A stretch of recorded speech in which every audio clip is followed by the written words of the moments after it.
Yaron Brook is an Israeli-born American entrepreneur, author, and former academic, who currently serves as the president and executive director of the Ayn Rand Institute, a non-profit organization in Irvine, California that promotes the novels of Ayn Rand and her philosophy of objectivism. Biography. Yaron Brook was born and raised in Israel. A friend lent him a copy of Ayn Rand's Atlas Shrugged when he was 16, leading to his embrace of objectivism. He served as a first sergeant in Israeli military intelligence and earned a BSc in civil engineering from Technion Israel Institute of Technology in Haifa. In 1987, he moved to the United States, where he received his MBA and PhD in finance from the University of Texas at Austin. For 7 years he was an award-winning finance professor at Santa Clara University in California, and in 1998 he co-founded a financial advisory firm, BH Equity Research, of which he is presently a managing director and chairman. He became an American citizen in 2003. Ayn Rand Institute. Becoming an associate of leading objectivists such as philosopher Leonard Peikoff, Brook co-founded Lyceum International in 1994, a company that organized objectivist conferences and offered distance learning courses. In 2000, he left Santa Clara University to succeed Michael Berliner as president and executive director of the Ayn Rand Institute, which was then located in Marina del Rey, California. The institute moved to Irvine, California, in 2002, and opened a second office in the D.C. area in 2008, currently located in Alexandria, Virginia. Brook's philosophical activism includes teaching and public lecturing at events and conferences held predominantly in North America, speaking and debating at numerous American universities, delivering seminars for businesses and corporations in the United States and abroad,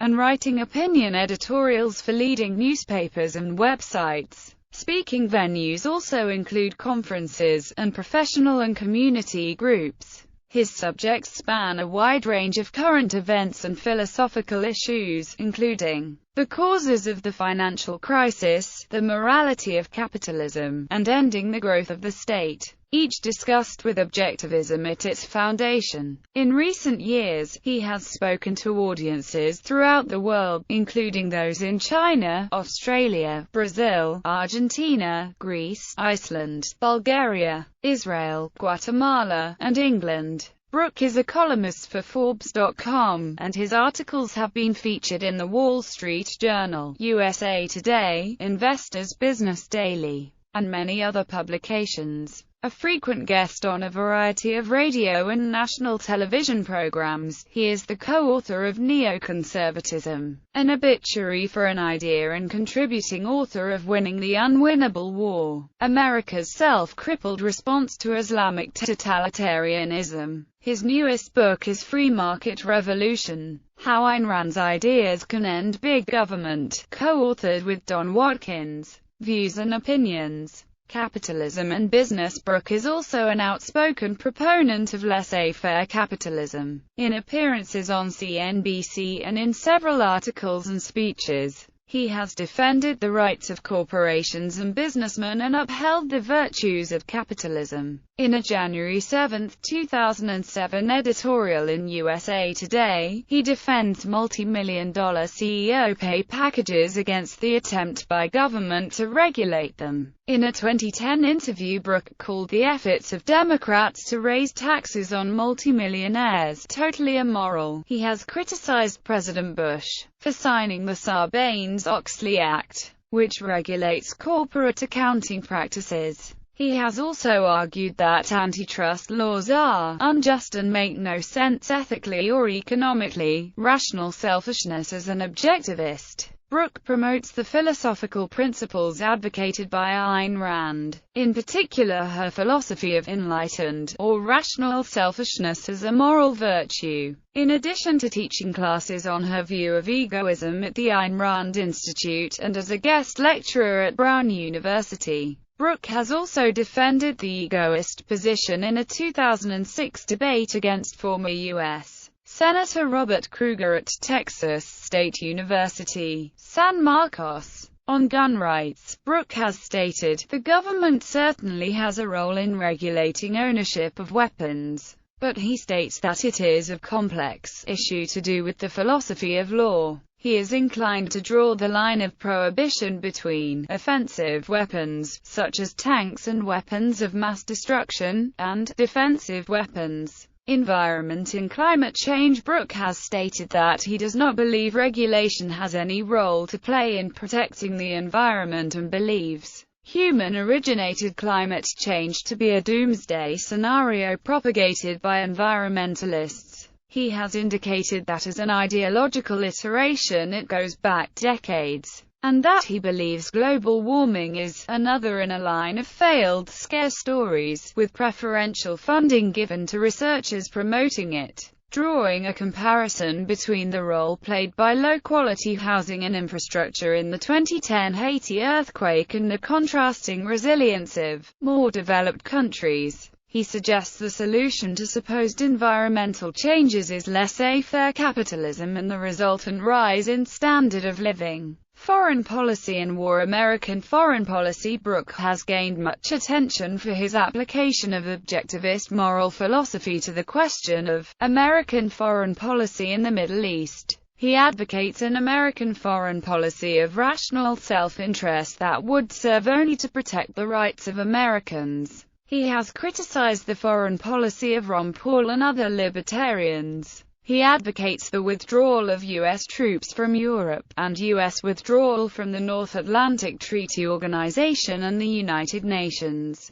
calling the latter one of the most immoral institutions ever created by man. He is ambivalent about the World Trade Organization. Brook calls for an embargo on North Korea, denouncing the regime as threatening and belligerent, but he believes that war is not necessary at present. The war against Islamic totalitarianism. Brook claims that the Islamic terrorists initiated a war against the West because they hate the West's culture, wealth, love of life, and global influence. Islamic terrorists don't hate us because we support Israel. They hate Israel because they look like us. Brook claims that the West isn't at war with terrorism, but the ideology of Islamic totalitarianism. He repeatedly says that just like in World War II, America wasn't at war against Japanese kamikaze pilots or German tanks, but the ideas of Nazism and Japanese imperialism.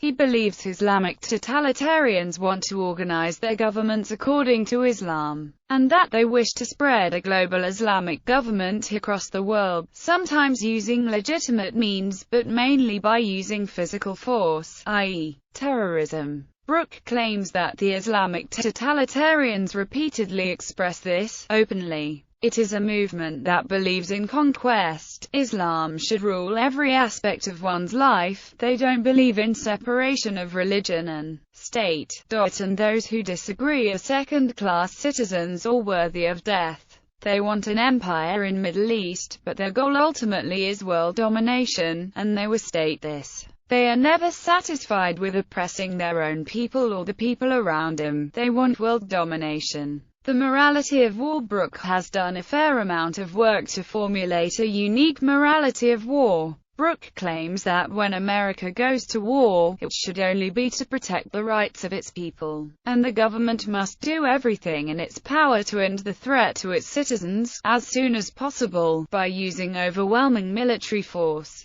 If torturing enemy powers and purposely targeting civilian population centers will end a war against American citizens, Brook is for it. The specific goal of this total war would be to crush the will of the people who started the war against the United States. After the government of the enemy country is destroyed, the United States should leave unless there is a special circumstance in which the people of the defeated country are realistically willing to adopt Western-style governments. In his article, Just War Theory vs. American Self-Defense, co-authored with Alex Epstein in The Objective Standard, Brook writes, Without physical and spiritual support by these states, the Islamic totalitarian cause would be a hopeless, discredited one, with few if any willing to kill in its name. Thus, the first order of business in a proper response to 9/11 would have been to end state support of Islamic totalitarianism, including ending the Iranian regime that is its fatherland. Brook further argues that these Islamic states must be severely attacked in order to crush their will to engage in and support terrorism. The U.S. has been attacked first, thus it has the moral right to fight Islamism. What specific military actions would have been required post-9/11 to end state support of Islamic totalitarianism is a question for specialists in military strategy. But even a cursory look at history can tell us one thing for sure. It would have required the willingness to take devastating military action against enemy regimes, to oust their leaders and prominent supporters, to make examples of certain regimes or cities in order to win the surrender of others, and to inflict suffering on complicit civilian populations who enable terrorist-supporting regimes to remain in power. From the beginning of the war on terrorism, Brook has argued that Iran should be the primary target of U.S. retaliation for Sept. 11, secondary targets being Saudi Arabia and Syria. He is for waging war on Islamic totalitarian states, but he believes that Bush's forward strategy of freedom is altruistic, self-defeating, and in opposition to America's national self-interest. In his 2006 speech, Democracy vs. Victory, why the forward strategy of freedom had to fail, given that the Fort Hall Forum in Boston, he said, Washington commanded the military to tiptoe around Iraq. Troops were coached in all manner of cultural sensitivity training, so they would not offend the customs of the locals. The welfare of Iraqis was placed above the lives of our soldiers, who were put in the line of fire, but prevented from using all the necessary force necessary to win. U.S. troops died as a result. Washington treats the lives of our military personnel as expendable. The blood is spilled for the sake of serving Iraqis, a people overwhelmingly hostile to America. Bush had committed America to this selfless mission in the run-up to the war. On December 17, 2004, Yaron Brook appeared on the O'Reilly Factor Impact segment, Aftermath of Fallujah Activities. The context was that an embedded journalist had reported about the shooting of previously disarmed Iraqi soldiers in Fallujah. During this interview he said, "I'm suggesting that we start bringing this war to the civilians, the consequences of this war, to the civilians who are harboring and helping and supporting the insurgents in Fallujah and other places. I would like to see the United States turn Fallujah into dust, and tell the Iraqis, if you're going to continue to support the insurgents, you will not have homes, you will not have schools, you will not have mosques." Brook argued that if flattening Fallujah to end the Iraqi insurgency will save American lives, to refrain from doing so is morally evil. Israel. Brook considers Israel to be a morally good nation because its Western-style government protects the rights of its citizens, Arab and Jewish alike, vastly more than neighboring countries. Brook is highly critical of Zionism, arguing that Zionism fused a valid concern, self-preservation amid a storm of hostility, with a toxic premise, ethnically based collectivism in religion. Brook advocates morally supporting Israel, which he sees as a Western ally against Islamic terrorism. Brook strongly disagrees with many aspects of Israel's policies, including its collectivist and religious influences, and its self-sacrificial foreign policy of giving its enemies land, money, and other goods. Published works: Corporate Governance, a study of director liability, firm performance, and shareholder wealth, University of Texas, Austin, 1994, thesis. Shareholder wealth effects of directors' liability limitation provisions. Brook, Yaron, Rao, Ramesh K. S. Journal of Financial and Quantitative Analysis, Volume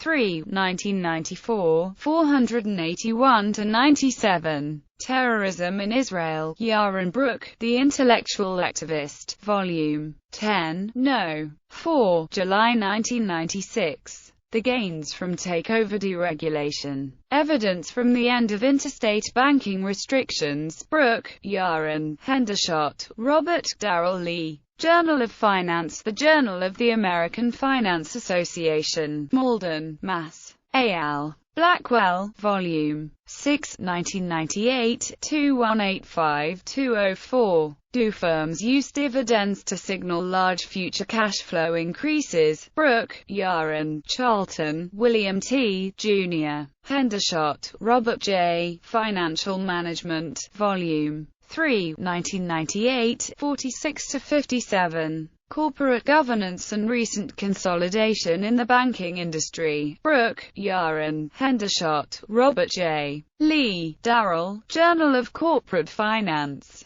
Contracting, Governance and Organization, Volume 2, 2000, pp. 141-64. Internet Stocks. Brook, Yaron, Hendershot, Robert J. The Journal of Investing, Volume 2, 53-64. Just War Theory vs. American Self-Defense. Yaron Brook, Alex Epstein. The Objective Standard, Volume 1, No. 1, Spring 2006. The Forward Strategy for Failure. Yaron Brook, Elan Journo. The Objective Standard, Volume 2, No. 1, Spring 2007. Brook's article on CEO compensation in the USA Today. Brook, Yaron, Watkins, Don. Free Market Revolution. How Ayn Rand's Ideas Can End Big Government. New York. Palgrave Macmillan. ISBN 0230341691.